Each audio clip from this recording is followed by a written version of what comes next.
একটা সময় ভাবতাম আম্মুকে ছাড়া আমার জীবনে আমাকে বোঝার মতো কেউই নেই, আর এখন সেটা একদমই মনে হয় না। আর এখন সোহা মাম্মাম হচ্ছে আমাদের জীবনের শ্রেষ্ঠ অলংকার। তাকে ছাড়া আমাদের জীবনটা পুরোই অন্ধকার। আসসালামু আলাইকুম, আমি আরশারু। আজকে একটি ভিডিও নিয়ে চলে আসলাম আপনাদের মাঝে। আজকের ভিডিও ক্লিপটা নেওয়ার সময় প্রতিদিনের মতো আজকে কিন্তু আমাদের মধ্যে একদমই হ্যাপিনেস ছিল না। তার কারণটা আপনারা অবশ্যই বুঝতে পেরেছে। তারপরও আমি সেটা ক্লিয়ার করে বলে দিচ্ছি। আমার ভালোবাসার মানুষেরা সবাই হয়তোবা কম বেশি জানেন, আমার সোয়া মামাম কিছুদিন ধরে অনেক অসুস্থ। দিন দিন যেন তার অসুস্থতার কারণটা বেড়েই যাচ্ছে। আর তাকে এই অবস্থায় দেখে তার পাপা তো একদমই ভেঙে পড়েছিল। কেননা আমার সোয়া মামাম হওয়ার পর থেকে মাশাআল্লাহ আজ পর্যন্ত আমরা তেমন ভাবে ডাক্তার দেখাইনি, কিন্তু হঠাৎ করে যে সোয়া মামামটার কি হয়ে গেল, সবসময় হাসি খুশি থাকা মেয়েটা হঠাৎ চুপচাপ হয়ে গেল। আমাদের ঘরের হাসি খুশি আনন্দ সবকিছু জুড়েই কিন্তু সোয়া মামাম এখন। আগে আমি কখনোই বুঝতাম না মা হওয়ার পর এরকম কেন হয়।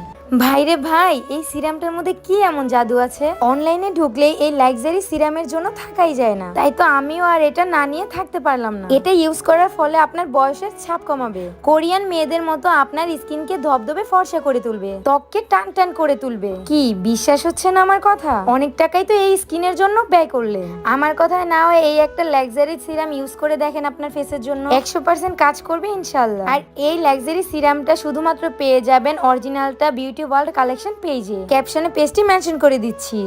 মা হলে কি নিঃস্বার্থভাবে তার সন্তানকে এতটাই ভালোবাসে, এটা আমি এখন বুঝতে পেরেছি। ওর চোখ দিয়ে এক ফোঁটা পানি পড়লে যেন আমাদের বুকটা একদম ফেটে যায়। আর যখন সামামাম একটু হাসে, মনে হয় যেন আমাদের পুরো পৃথিবীটাই সৌন্দর্যে ভরে গেছে। আর এই ছোটখাটো অনুভূতিগুলো কিন্তু এক অদ্ভুত শান্তিময়, যেটা পৃথিবীর সকল অনুভূতিকে হার মানায়। আজকে ডক্টর দেখানোর জন্য সামামামকে নিয়ে রওনা দিয়ে দিলাম। আর সামামামকে আমি বরাবরের মতো জাহিদ হাসান ডাক্তারকে দেখাই। তিনি একজন বড় শিশু বিশেষজ্ঞ ডক্টর, খুবই ভালো একজন মানুষ এবং সোয়া মামামকে অনেক আদর করে। গাইজ, সবাই একটু প্রে করবেন আমার সোয়া মামামের জন্য। জ্বর সর্দি ঠান্ডায় আমার মেয়েটা একদম শুকিয়ে গেছে, ঠিকঠাক মতো এখন খেতেও চায় না। তার এরকম অবস্থা দেখে আমাদের একদমই ভালো লাগছে না। আর আমরা বড়রা কি বলবো, আমাদেরই তো একটু ঠান্ডা লাগলে আমরা অস্থির হয়ে যাই। সেই জায়গায় তো সোয়া মামাম অনেক ছোট, আর অস্থিরতাটা হয়তো মুখে বলতে পারে না। সে কান্না করে আমাদেরকে বুঝিয়ে দেয় তার খারাপ লাগতেছে। ডক্টরের কাছে আসার পর আমি কিন্তু সাথে সাথে সোয়া মামামের ওজনটা একটু দেখে নিলাম। আহারে দেখুন, সোয়া মামামটা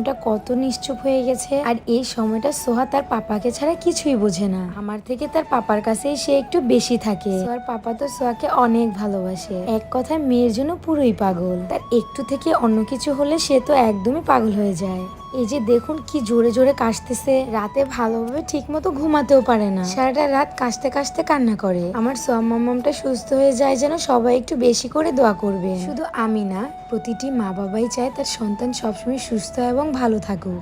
অন্যদিকে শাকিল মানে সোয়ার মামাও চলে এসেছে সোয়া মামামকে দেখতে। কথায় শাকিলকে দেখলে সোয়া মামাম অনেক খুশি হয়। রক্তের টান না হলেও তাদের মামা ভাগ্নের মধ্যে কিন্তু অনেক মিল রয়েছে, যে সম্পর্কটা রক্তের সম্পর্কেও হার মানিয়ে দেয়। মাশাআল্লাহ, দেখুন কিভাবে ক্যামেরার দিকে শাকিলের সাথে কথা বলতেছে। অবশেষে ডক্টর দেখে চলে আসলাম। ডক্টর বলে দিয়েছে এই ওষুধগুলো খাওয়ার পর যদি না কমে আবার নিয়ে আসতে, কেননা তার ঠান্ডাটা একদম বুকে চেপে গেছে, তাই কমতেও একটু সময় লাগবে।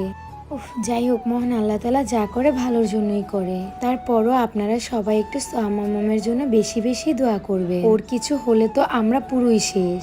একটা মেয়ে থেকে বউ হয়, বউ থেকে মা, মা থেকে দাদি। তাদের মায়েটা যেন একটু অন্যরকম। ডক্টর দেখে আসার পথে সোয়া মামামের জন্য কিছু কেনাকাটা করে নিলাম। এই জিনিসগুলো খুব প্রয়োজনীয়। আজকের ভিডিও এই পর্যন্তই, দেখা হবে কোনো নেক্সট ভিডিওতে। সবাই ভালো থাকবেন, সুস্থ থাকবেন। আল্লাহ হাফেজ, টাটা।